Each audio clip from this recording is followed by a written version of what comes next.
The massive crystal chamber beneath the Kithara homeworld hummed with panic as emergency.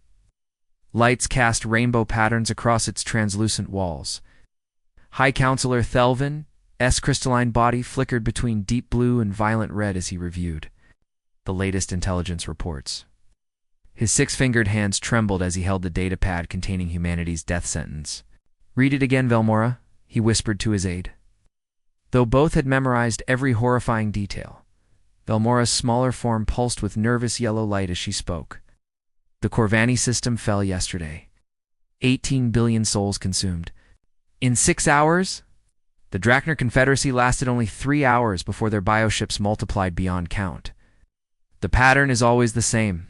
The Vorthok arrive, they feed, they breed, they move on stronger than before." Through the chambers, vast crystal windows, Thelvin could see their beautiful homeworld spinning peacefully below. Cities of living crystals stretched across 7 continents, their spires reaching toward the stars like frozen music. Gardens of silicon trees swayed in artificial breezes tended by millions of his people who had no idea their world was about to become a feeding ground. "How long until they reach us?" Thelvin asked, though he already knew the answer. 72 hours, maybe less. Ow. Our deep space monitors detected the edge of their swarm passing through the Nexion system. They're not even trying to hide anymore, just flowing toward us like a river of death. The council chamber doors dissolved as other members of the leadership arrived. Elder Kethfer materialized first, his ancient crystalline form crackling with stress fractures that spoke of his 900 years. Behind him came Defense Coordinator Nell Sith, her military bearing evident even in her flowing crystal structure. "Status report," Kethfer demanded, his voice like grinding glass. "Grim beyond measure," Thelvin replied. "We've sent evacuation. Orders to our outer colonies, but there's nowhere to run. The Vorthok have consumed everything in a 40 light-year radius. We're surrounded." Nalsith's form flashed angry orange. "Our defense fleet. 60 ships against conservative estimates of 12,000 biovessels. The mathematics are simple, we'll delay them perhaps 30 minutes. The chamber fell silent except for the subtle harmonics of crystal against crystal as the leaders shifted nervously. Through their telepathic link, Thelvin could feel their shared terror. The Vorthok weren't just another aggressive species. They were a plague of living ships that grew stronger with every world they devoured. "There is one option," Thelvin said finally. "We broadcast a general distress call, offer everything we have to any species willing to help defend us." Kethra's laugh was bitter. "Who would be foolish enough to face the Vorthok? The Altarian Empire has 10,000 ships and they're fleeing toward the Galactic Rim. The Zilani Confederacy sealed their borders and won't even answer our communications. We have to try," Velmora interjected quietly. "Our crystal technology, our trade routes, our accumulated wealth over 3 millennia, surely someone will find our offer attractive enough to at least buy us time for an evacuation." Thelbin nodded grimly. "Compose the message. Maximum broadcast. Power on all known frequencies. Include technical specifications for our crystal matrix technology and full navigational data for our trade networks." As Velmora worked at the communication array, the chamber's walls flickered with incoming reports. Refugee ships from consumed worlds were streaming toward them, their crews babbling about the horror they'd witnessed. The lucky ones had escaped before the feeding began. The unlucky ones carried passengers who would never be whole again after seeing their world stripped to bedrock by writhing bioships. "Message ready for transmission," Velmora announced. The holographic display showed their plea spreading outward, at faster-than-light speeds, reaching first their immediate neighbors, then expanding across the galaxy like ripples in a cosmic pond. The response was swift and uniformly disappointing. The Altarian Empire replied first, regret unable to assist. Imperial fleet retreating to secure positions, recommend immediate evacuation. The Zilani Confederacy was more diplomatic, but equally useless. The Ancient Council expresses sympathy for your plight. Unfortunately, military resources are committed to homeland defense. May the stars preserve your memory. One by one, every major power in their sector responded with polite refusals. The hegemony of worlds, the Trade Federation, the warrior clans of Gorgonol had the same message. The Vorthok were too dangerous. their numbers too vast, their appetite too endless. 18 rejections, Velmora reported after 6 hours of waiting. The last 3 powers haven't even responded. Thelvin felt his hope crystallizing into despair. They were truly alone, 7 billion souls waiting for monsters to arrive and consume their world. He was about to order the evacuation of all non-essential personnel when Velmora's form suddenly blazed white with surprise. "Hi, Counselor. We're receiving a response from Velmora called the Soul System." The message was brief and transmitted in basic galactic standard, suggesting a relatively primitive civilization. Distress signal received. Military response authorized. Fleet deployment in progress. Estimated arrival, 72 hours. Signed Admiral Park of the Terran Defense Force. Thelvin stared at the message, reading it 3 times before speaking. Terrans. Have we encountered this species before? Elmoras. Fingers danced across her crystal interface, searching their extensive databases. No records, High Counselor. According to stellar cartography, they're from a GI-class star system in the outer spiral arm. Third planet appears to be their homeworld. Population estimates are, well, there aren't any. We've never made contact. How did they even receive our message? That sector is barely mapped. They must have more advanced communication technology than we assumed, Nalsith observed. But how many ships can a single unknown system possibly send? Even if they have a modest defense fleet, we're talking about dozens of vessels at most. Thelvin felt a flicker of something that wasn't quite hope, but wasn't despair either. Perhaps it doesn't matter. If these Terrans can delay the Vorthok even briefly, we might evacuate some of our population to the hidden colonies in the drift. Nebula. Outside the crystal chamber, the first refugee ships were arriving from the outer systems, their hulls scarred by desperate escapes. The crews brought horrifying stories of bioships that seemed to learn and adapt with each engagement, growing stronger and more cunning as they consumed entire civilizations. How long until the Terrans arrive? Kethver asked. If their message is accurate, they'll reach our system at approximately the same time as the Vorthok advanced scouts, Velmora replied. It will be interesting to see what these mysterious humans can accomplish. As if summoned by their conversation, the deep space sensors began detecting the first tendrils of the approaching swarm. The Vorthok were coming, their bioships sliding through space like living nightmares. And somewhere behind them, racing through the void, came humanity's answer to the galaxy's cry for help. The crystal command center of the Cathera homeworld had never been so quiet. For 70 hours, every sensor technician, military analyst, and government official had been holding their breath, waiting for either salvation or doom to arrive. High Counselor Thelvin stood before the massive holographic display showing their star system, empty except for the 60 small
His station for 3 straight days, his crystalline fingers dancing across the control surface as he monitored the edge of their system. His eyes were bloodshot from staring at the displays, watching for any sign of the mysterious Terrans who had promised to help them. "Hi, Counselor," Kylanth called out, his voice hoarse from exhaustion. "I'm detecting spatial distortions at grid reference 77 Alpha. Something big is coming out of hyperspace." The entire command center went silent. Every crystal being in the room turned toward the main display as space itself began to ripple and tear. The first ship emerged slowly, its hull a dark gray metal that seemed to absorb light rather than reflect it. Then another appeared beside it, and another. Sir Kylanth whispered, his voice barely audible. I'm reading 50 ships. No, wait, 100. They're still coming. The spatial tiers grew larger as more vessels poured through. These weren't the sleek, organic curves of most galactic civilizations. These ships were angular, brutal-looking, things covered in weapon ports and armor plating. It looked like they'd been built for one purpose only: war. 200 ships now, Kylanth announced, his voice rising with excitement. The 300 by the crystals, they're not stopping. Defense Coordinator Nelsith moved closer to the display, her form flickering with amazement. Those aren't escort ships or frigates. Some of those vessels are massive. Look at the energy readings from that lead ship. It's putting out more power than our entire orbital defense network. The procession continued for another 20 minutes. Ship after ship emerged from hyperspace in perfect formation, taking defensive positions around the system with military precision that left the Cathara speechless. When the final vessel appeared, Kylanth could barely believe his own readings. Final count, High Counselor, he announced, his voice cracking with disbelief. 837 vessels. Energy signatures are off the charts. Some of these ships are the size of our orbital cities. Thelvin felt his crystalline heart racing. This wasn't a rescue fleet, this was an armada. Whatever these Terrans were, they'd brought enough firepower to level entire star systems. The lead vessel, a massive dreadnought bristling with weapon arrays and sensor domes, began transmitting on standard galactic frequencies. The holographic display flickered as the signal connected, revealing the image of a bipedal creature, unlike anything in their databases. She was obviously female, dark hair pulled back in a practical style and eyes that seemed to take in everything at once. Her uniform was crisp and military, decorated with symbols that spoke of rank and authority. But what struck Thelvin most was her expression, calm, confident, and utterly unafraid despite knowing she was about to face the most dangerous threat in the galaxy. This is Admiral Park Minji of the Terran Defense Force, she said, her voice carrying the authority of someone used to being obeyed. We received your distress call. Permission to begin defensive preparations. Thelvin found himself speechless. For a moment, this wasn't what he'd expected from a minor species offering help. This was a professional military commander who'd brought an entire war fleet to their aid. You brought an entire armada? He finally managed to say. Admiral Park's expression didn't change, as if bringing nearly 1,000 warships to fight. Impossible odds? Was perfectly normal. Standard response protocol for hive mind threats, High Counselor. The Terran Defense Force has protocols for every type of galactic menace. Hive minds require overwhelming force to prevent adaptation and spread. Behind her, Thelvin could see other humans moving with the same calm efficiency. Officers were studying tactical displays while technicians worked at stations covered in controls that seemed far more advanced than anything the Cathara possessed. My tactical officer, Commander Lee Daman, is already coordinating with your defense grid, Admiral Park continued. We'll have orbital platforms deployed within 6 hours. My engineering teams are prepared to reinforce your planetary shields and establish overlapping defensive perimeters. As if her words were a signal, the human fleet suddenly burst into coordinated action. Massive cargo ships moved toward the planet, while escort vessels took defensive positions. Construction vessels began deploying what looked like prefabricated weapons platforms, their crews working with the kind of efficiency that came from years of practice. How is this possible? Gamora whispered beside Thelvin. Transforming our entire system into a fortress. The Cathara watched in amazement as the humans worked. Orbital weapons platforms appeared in strategic positions around their homeworld. Shield generators. The size of city blocks were positioned at key points throughout the system. Automated defense drones swarmed out of carrier ships taking positions in a three-dimensional grid that would force any attacking fleet to run a gauntlet of crossfire. What impressed the Cathara most was the speed. Within 2 hours, their previously defenseless system had become a death trap for any attacking force. The humans moved like they'd done this 1,000 times before, each ship and crew knowing exactly what to do without needing detailed orders. Admiral, Thelvin said, his voice filled with growing hope and lingering fear. Our intelligence suggests the Vorthok will arrive with over 10,000 vessels. Their bioships adapt to any weapon used against them. Are you certain 800 ships will be sufficient? For the first time since the conversation began, Admiral Park smiled. It wasn't a warm expression. It was the smile of a predator who'd found worthy prey. "Hi, Counselor," she said, her voice carrying absolute certainty. "In 300 years of military history, humanity has never lost a defensive engagement. We've faced hive minds before, adaptive bioships, self-replicating war machines, and species that considered themselves the apex predators of the galaxy." She leaned forward slightly, her dark eyes reflecting the light from the tactical displays behind her. They were all wrong. "We don't intend to start losing now." The transmission ended, leaving the Cathara command center in stunned silence. Outside their crystal windows, the human fleet continued its preparations.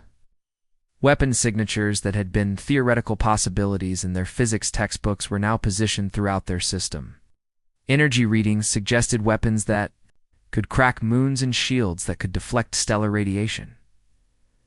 "What have we awakened?" Kylanth whispered, staring at his sensor displays. Thelvin didn't answer immediately. He was thinking about Admiral Park's confidence. The casual way she'd mentioned 300 years of military history, and the terrifying efficiency with which her fleet had fortified their system. "Perhaps," he said finally, "we've found something. The Vorthok have never encountered before a species that's more dangerous than they are." The countdown to arrival had begun. And for the first time since learning of the Vorthok threat, Thelvin felt something he'd almost forgotten: hope. The edge of the Cathara system suddenly turned black as space itself seemed to rot away. What? Emerged from the darkness defied every natural law the galaxy had ever known. The Vorthok swarm didn't arrive like normal ships. They oozed into reality like an infection spreading through healthy tissue. Sensor. Operator Kylanth S. Crystalline. Hands shook as he tried to process what his instruments were telling him. "Hi, Counselor. The readings are... impossible. These aren't ships in any sense we understand. They're alive. All of them." The bio-vessels stretched across the system's edge in formations that made Cathara eyes watered to look at. Some were massive. Bloated things the size of moons, their surfaces covered in what looked like breathing holes and feeding tentacles. Others darted between them like parasitic fish, their sleek bodies ending in razor-sharp mandibles. Designed for tearing through hull plating, the largest of the creatures floated at the center of the swarm. A nightmare of chitinous armor and pulsing organic weapons.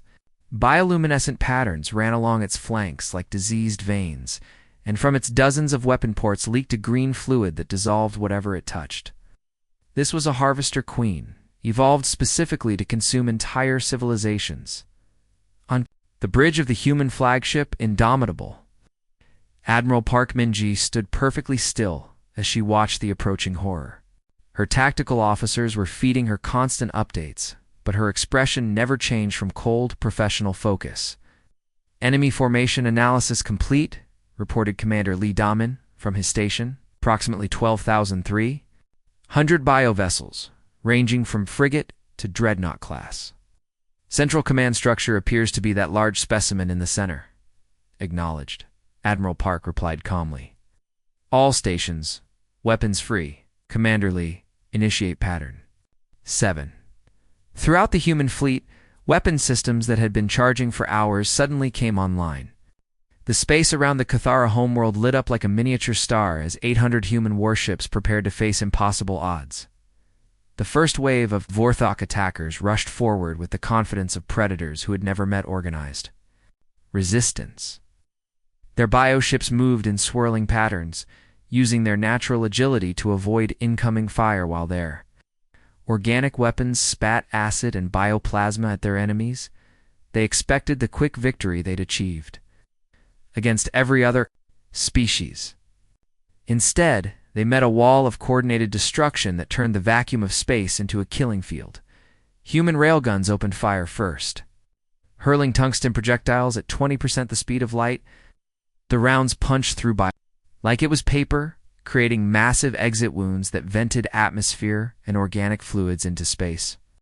Plasma cannons followed, Their beams so hot, they cauterized the wounds they created, cooking entire sections of bioships from the inside out.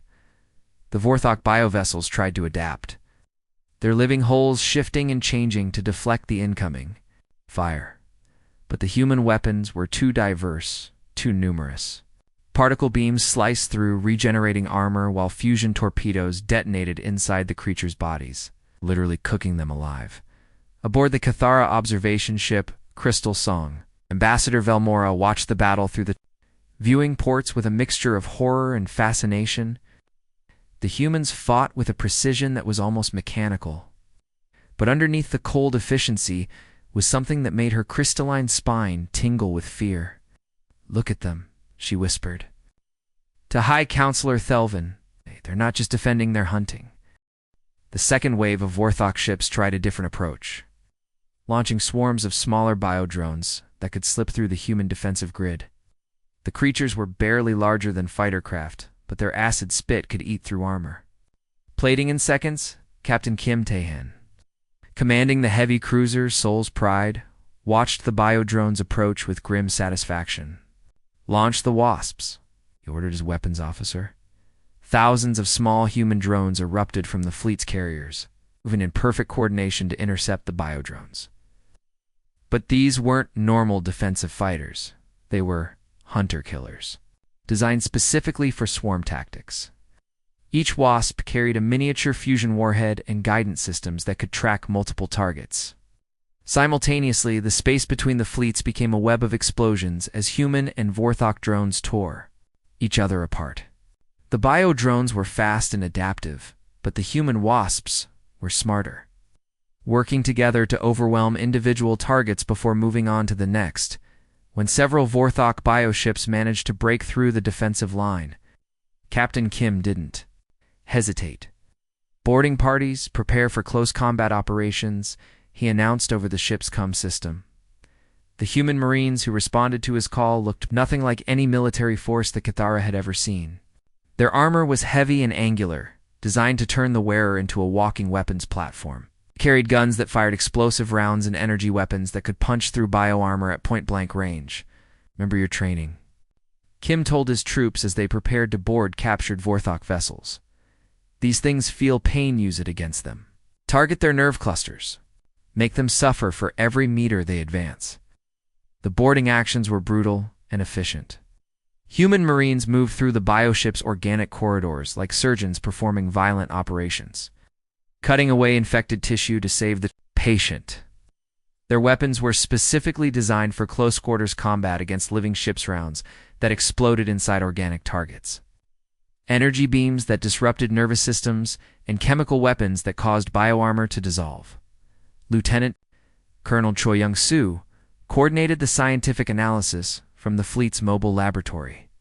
As human forces captured Vorthok specimens, his team dissected them in real time, looking for weaknesses and vulnerabilities.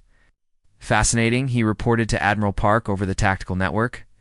"Their bioarmor adapts through genetic mutation, but it takes approximately 14 minutes for significant changes to propagate through their nervous system. We can exploit that delay. Recommendations?" Admiral Park asked, never taking her eyes off the tactical display. "Rotate weapon frequencies every 12 minutes. They'll always be adapting to our previous attack pattern instead of our current one. Also, their nerve clusters are concentrated in 3 main locations. Target those and we can paralyze entire sections of their fleet." The information spread through the human fleet in seconds. Suddenly, weapons that had been ineffective began finding their marks again. Vorthok bioships that had been adapting to plasma fire found themselves vulnerable to particle beams. Creatures that had grown armor against kinetic weapons discovered that chemical warheads could eat through their enhanced plating.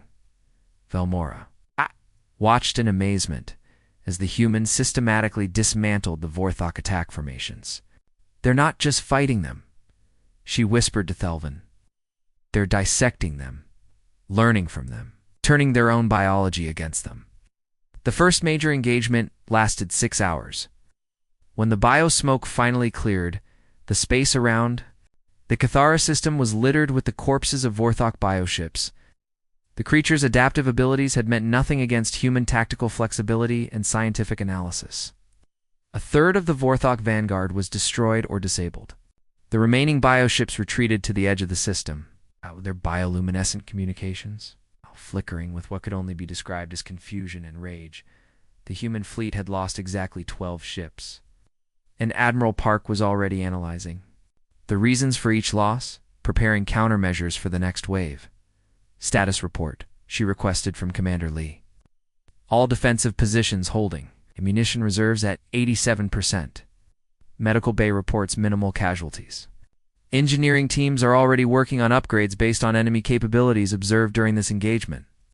Admiral Park nodded grimly. Very good. Signal the fleet. This was just the appetizer. The real meal is about to begin. The distance. The Harvester Queen pulsed with angry light, calling its scattered children back for a more coordinated assault. The humans had proven to be unlike any prey species the Vorthok had ever encountered. But then again, the Vorthok had never tried to devour a world protected by apex predators from a planet, where everything evolved to kill everything else. The war room aboard the human flagship Indomitable was unlike anything Ambassador Velmora had ever seen. Holographic displays showed every corner of the battle in real time, with data streams that tracked individual bioships, predicted their movements, and calculated kill probabilities down to decimal points. Human officers moved between stations, with mechanical precision, their faces showing no emotion despite the cosmic horror unfolding outside. Velmora watched in fascination as Commander Lee Doman coordinated the defense. His fingers danced across touchscreens that showed tactical formations, weapon deployments, and biological analysis data. Every few seconds, he would issue orders that redirected entire battle groups, always staying one step ahead of the Vorthok. Adaptations. Squadron 7. Rotate to antimatter torpedoes, he commanded into his headset. Squadron 12. Switch to focused particle beams. They're adapting to your plasma fire. The battle had been raging for 8 hours now, and the humans showed no signs of fatigue.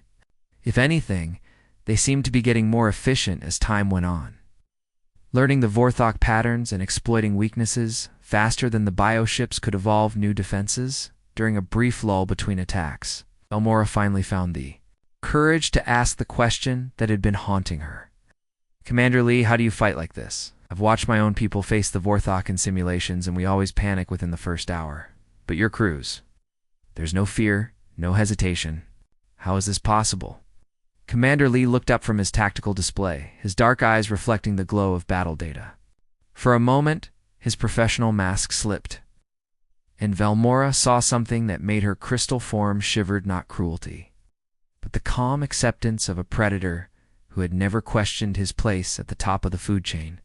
Ambassador, he said, quietly, do you know what Earth is classified as in our databases?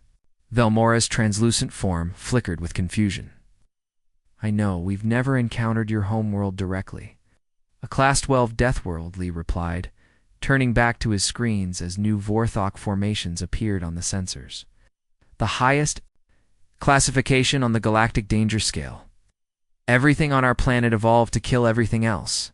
We didn't just compete with other intelligent species for resources. We had to survive our own ecosystem. He gestured toward a secondary display that showed Earth's biological history. Velmora gasped as images of massive predators flashed across. The screen creatures with fangs longer than her arm. Beasts that could crush bones with their jaws, and hunters that had evolved specifically to kill other apex predators. Saber-toothed cats that could bite through skulls. Lee continued conversationally while directing another squadron to intercept incoming biodrones. Cave bears the size of small shuttles. Giant crocodiles that could snap a human in half. That's just the mammals. Our ancestors also had to deal with pack-hunting raptors, flying predators with 40-foot wingspans, and oceanic monsters that made the Vorthok look like household pets. The tactical alarm chimed, and Lee smoothly shifted back to battle coordination. Squadron 4. They're trying to flank you. Adjust bearing 27 Mark 8. Use the asteroid field for cover. Velmora watched the humans respond to threats that would have sent her people into panic. A formation of Vorthok bioships was attempting to break through the defensive line using acid spray that could dissolve most known metals. The human response was swift and brutal.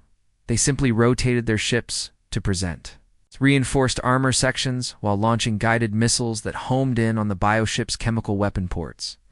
The Vorthok, Lee said, noting her amazement, are certainly impressive. Adaptive biology, hive-mind coordination, weapons that evolve in real time. But to us, he shrugged as another enemy formation disappeared in nuclear fire. They're just another Tuesday. We've been dealing with adaptive predators since before we invented fire. The conversation was interrupted by alarms throughout the ship. Every display in the war room suddenly flashed red as sensors detected something massive, emerging from hyperspace at the edge of the system.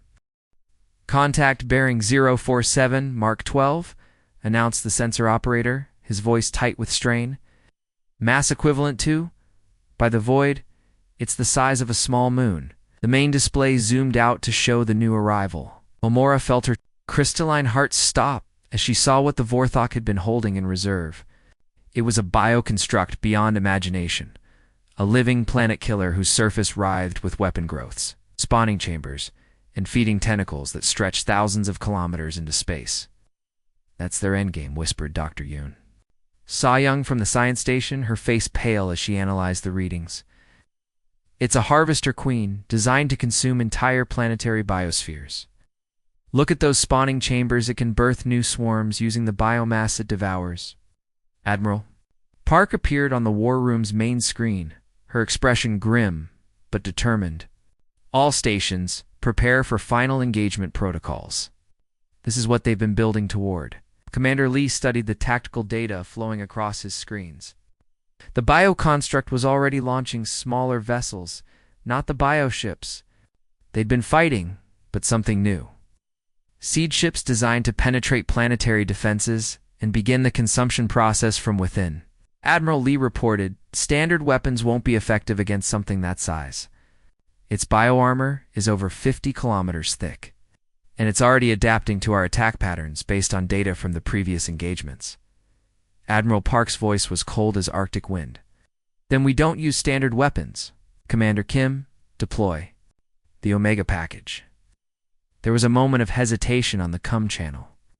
Ma'am, the ethics committee back home, specifically prohibited, are not here watching 7 billion innocents about to be devoured. Admiral Park cut him off sharply. We didn't bring that weapon across the galaxy to let it collect dust in our armory. Deploy it now. Throughout the battle, human science teams had been collecting samples from destroyed Vorthok bioships, studying their adaptive biology and learning how their genetic systems functioned. Now Velmora realized with growing horror, they were about to weaponize that knowledge. Dr. Yoon's fingers flew across her console as she coordinated with the fleet's biological warfare division. Retrovirus deployment system online, she reported, targeting the hive mind's genetic communication network. If this works, we can turn their own adaptive systems against them. The weapon launched from the human flagship wasn't a missile or an energy beam. It was a cloud of microscopic viral agents designed specifically to target Vorthok biology. The cloud spread invisibly through space, carried by the bioship's own communication signals as they tried to coordinate their final assault. At first, nothing seemed to happen. The massive harvester queen continued its approach, its spawning chambers releasing wave after wave of seed ships toward the Cathera homeworld. Then, slowly, something began to go wrong with the Vorthok formations. Bioships that had been moving in perfect coordination suddenly broke formation, turning on their neighbors with savage fury. The viral agent was rewriting their genetic code, turning their adaptive biology into a weapon of self-destruction. Instead of evolving to become stronger, they were mutating into cancer-riddled monsters that saw every other Vorthok as prey. The Harvester Queen tried to maintain control over its swarm, but the virus had already infected its command signals. Massive tumors began erupting across its surface as its own biomass turned against it. Spawning chambers that had been producing seed ships started, birthing twisted abominations that immediately began devouring their parent. It's working, Dr. Yoon breathed, watching the readings on her screen. The hive mind is fracturing. They're losing the ability to distinguish between friend and enemy. Valmora watched in fascination and horror as the most dangerous predator species in the galaxy literally consumed itself. Bioships that had terrorized countless civilizations were now tearing each other apart in feeding frenzies. Their adaptive biology turned into a death sentence. The massive planet killer convulsed like a dying animal, its weapon ports firing randomly as its nervous system collapsed. Chunks of biomass the size of cities broke away from its surface, only to be devoured by the smaller bioships that had once served it.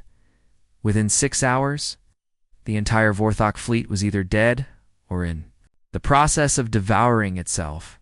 The space around the Cathara system was filled with the floating corpses of bioships, their adaptive armor now serving as tombs for the predators within.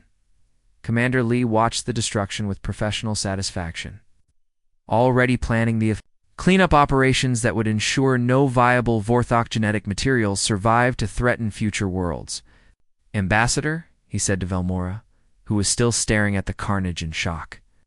"This is what happens when a Deathworld species decides something needs to die completely. We don't just defeat our enemies, we make sure they can never threaten anyone again." The Vorthok swarm, terror of the galaxy for over a millennium, was extinct, and the humans were already planning their next patrol route. The silence after the battle was more unsettling than the chaos that had preceded it. Space around the Cathara homeworld had become a graveyard of twisted bioships, their once adaptive hulls now frozen into grotesque sculptures of death. Chunks of organic matter drifted through the void like diseased asteroids, while the atmosphere itself seemed poisoned by the lingering chemical traces of the Vorthok's destruction. High Counselor Thelvin stood in his crystal observatory, watching human cleanup crews methodically incinerate every piece of Vorthok remains.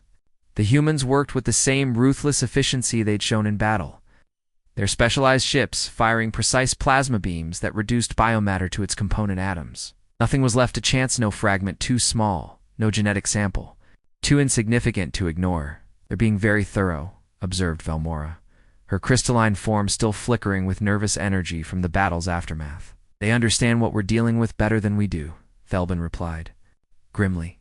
Through his enhanced vision, he could see human scientists in environmental suits boarding the larger bioship corpses, taking readings and samples before adding them to the incineration queue. They've clearly faced adaptive threats before. Human flagship Indomitable maintained its position above the planet, its weapon systems still active and scanning for any signs of Vorthok survivors. On its bridge, Admiral Park Minji reviewed the final battle reports with the same calm professionalism she'd shown throughout the entire engagement. "Casualty report," she requested from her aide. 12 ships lost, 43 damaged, but repairable. Personnel losses at 217 KIA, 412 wounded. All within acceptable parameters for a hive-mind engagement. Commander Lee Daman reported. Admiral Park nodded, filing the numbers away for her after-action report. Each loss would be analyzed, lessons learned, tactics improved. The Terran defense force didn't just win battles, they evolved from them. The communication array chimed with an incoming transmission from the planet's surface. Thelvin's face appeared on the main screen, his crystalline features reflecting his deep gratitude and lingering shock. "Admiral Park," he began, his voice carrying the weight of 7 billion saved lives. "I find myself at a loss for words. How can we ever repay you? Our entire civilization owes its existence to your intervention." Admiral Park's expression softened slightly, the first hint of emotion she'd shown since arriving in the system. "High Counselor, payment isn't necessary. Galaxy is safer with the Vorthok gone. That's payment enough for us.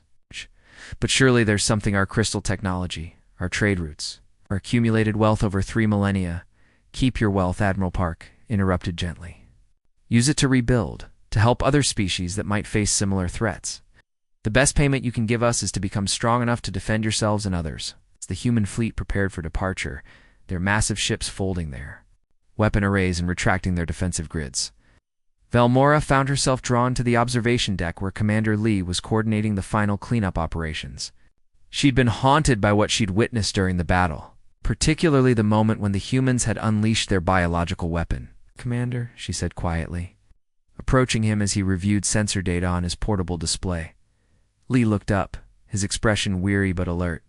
The battle had lasted 18 hours, and he'd been awake for twice that long coordinating the defense. But his eyes were still sharp, still watching for threats that might emerge from the debris field.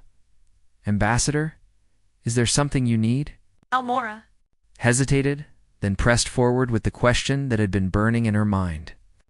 What you did to them, the virus that turned their own biology against them, was that really necessary? Lee's expression grew distant, haunted by memories she couldn't begin to understand. "Ambassador, my species learned a long time ago that some threats require absolute solutions. The Vorthok had consumed hundreds of civilizations over the past millennium. They'd adapted to every weapon, every tactic, every defense that had been used against them." He gestured toward the debris field where human ships were still systematically destroying biomatter. If we'd left even one ship alive, even one viable genetic sample, it would have eventually found a way to breed and return. And next time, they would have been immune to everything we used against them today. But to create a weapon that turns a species' own biology into a weapon of self-destruction, ... Velmora's form flickered with distress. "Doesn't that disturb you?"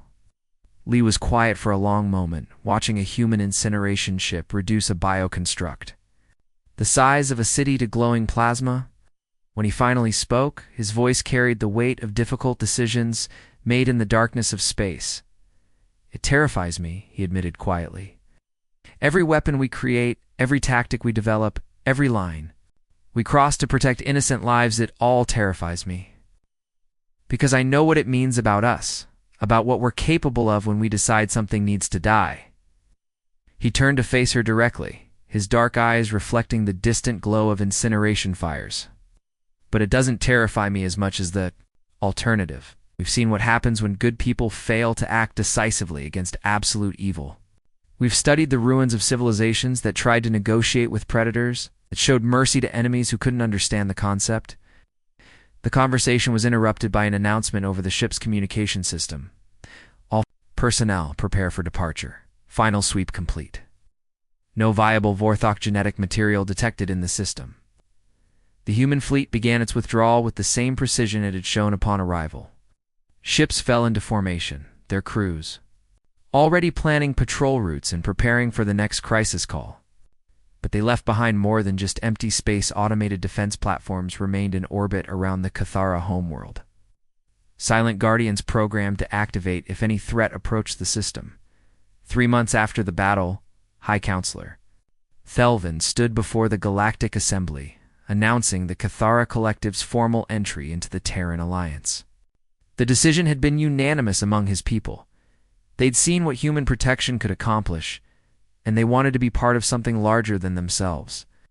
"We offer our crystal technology, our trade networks, and our accumulated knowledge to the Alliance," Thelvin declared before the assembled representatives of dozens of species.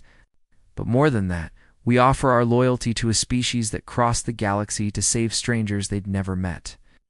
The announcement sent shockwaves through galactic politics. Within weeks, other species began receiving communications they'd never expected, distress calls that had once gone unanswered now came with a different signature. "This system is under Terran protection. Aggressive actions will be met with decisive response." Signed, Admiral Park Min-ji, Terran Defense Force. The age of human expansion had begun, but it wasn't built on conquest or domination. It was built on protection, on the simple idea that no civilization should face extinction alone. The Deathworlders had become the galaxy's guardians, and the universe would never be the same. In the crystal spires of the Cathara homeworld, children attended new classes in their educational centers. They learned about humanity, about Earth, about the concept of Deathworlds and the species that emerged from them.